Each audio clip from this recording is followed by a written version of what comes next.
को है बाप शर्मा जी को है बाप। अरे इटा की भेले रे बाप। पंडित जवाहरलाल नेहरू मार्ग से पंडित जवाहरलाल नेहरू कर नाती कर तस्वीर गायब हो गेले रे बाबा। इटा की भेले रे बाप। नाती गायब की को है शर्मा दा के कर नाती गायब बाप। जी हाँ, ठीक सुना आपने। ये जो राम नारायण शर्मा हैं ये कह रहे हैं कि पंडित जवाहरलाल नेहरू मार्ग के सामने से उनके नाती की तस्वीर गायब हो गई है। जी हाँ, ये वही जगह है जहां पर 20 तारीख को कांग्रेसी जुटे थे और राजीव गांधी की जन्म उत्सव मनाया था। आप सोच रहे होंगे कि आखिर किस राजीव गांधी की चर्चा कर रहे हैं, तो हम आपको बता दें, देश के पूर्व प्रधानमंत्री आदरणीय स्वर्गीय राजीव गांधी की हम चर्चा कर रहे हैं।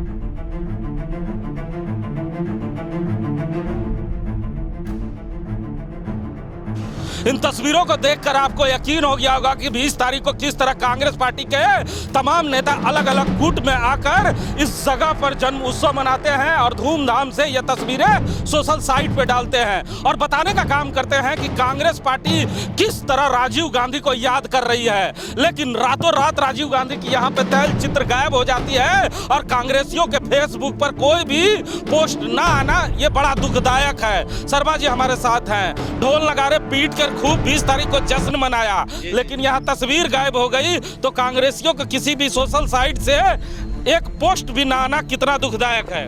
हिमांशु जी, जो तस्वीर आप देख रहे हैं इस स्थान की, 20 तारीख का नज़ारा आपको याद होगा कि किस तरह बड़ी संख्या में जुटे थे। दोनों तरफ कांग्रेसी नारेबाजी हो रही थी, देश के आधुनिक भारत के निर्माता की बात कर रहे थे। आज जब मिस्टर इंडिया की तरह उनकी तस्वीर यहाँ से गायब हो गई है, पूर्व प्रधानमंत्री जी की, आज कांग्रेसी खामोश है।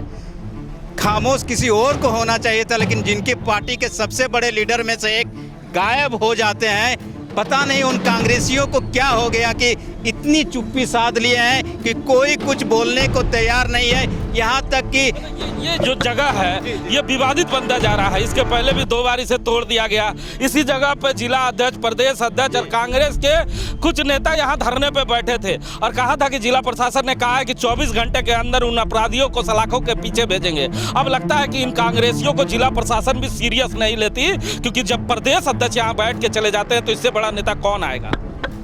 ये सबसे बड़ा दुखद है हिमांशु जी कि बोकारो में जब प्रदेश अध्यक्ष खुद आके बैठते हैं और प्रदेश अध्यक्ष के आने के बाद भी जो स्वर्गीय राजीव गांधी की तस्वीर को दोबारा यहाँ से गायब कर दिया जाता है, तो इससे बड़ा दुखद कांग्रेस ही के लिए क्या होगा और कांग्रेस पार्टी के बोकारो जिला के लोगों के लिए क्या होगा। उनके समर्थक का कितना मनोबल गिरा होगा। आप सोच लीजिए कि जिला प्रशासन तो छोड़ दीजिए, कांग्रेसी खुद अपने आप को सीरियसली नहीं लेना। सुबह जैसे ही मैं उठा, लोग मुझे फोन कर रहे थे कि हिमांशु भाई, राजीव गांधी की जो तैल चित्र लगी हुई थी वो गायब हो गई है। लेकिन आपको सुनकर हंसी लगेगी कि कांग्रेस के बड़े नेताओं को मैंने ही बताया, उसके बाद भी वो अपने सोशल साइट पर ये एक पोस्ट नहीं डाल पाए कि यहाँ से तस्वीर गायब हो गई है।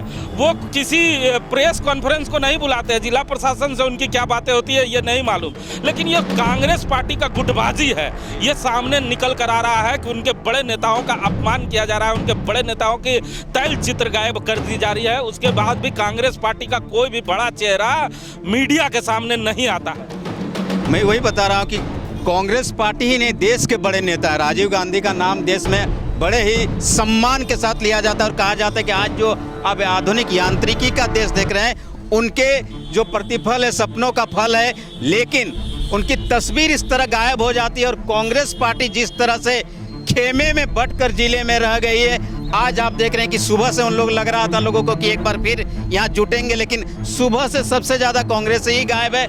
और इसलिए मैं बता रहा हूँ कि जब बड़े नेता हो, जिले के नेता हो, गायब रहेंगे तो कार्यकर्ताओं का मनोबल कितना गिरा होगा आप सोच सकते हैं। लेकिन किसी को कोई फर्क नहीं पड़ेगा। कल 1-2 बयान आएंगे, उसके बाद इसी तरह। इसके पहले जब घटना घटी थी, हम लोग यहाँ आए थे, आपने कांग्रेस के नेताओं से भी बात किया था, हमने भी बात किया था। कांग्रेस के नेताओं ने कहा कि भारतीय जनता पार्टी की ये साजिश है, यहाँ पे वो लोग अपने नेताओं की प्रतिमा लगाना चाहते हैं, एक बड़ा आरोप लगाया था।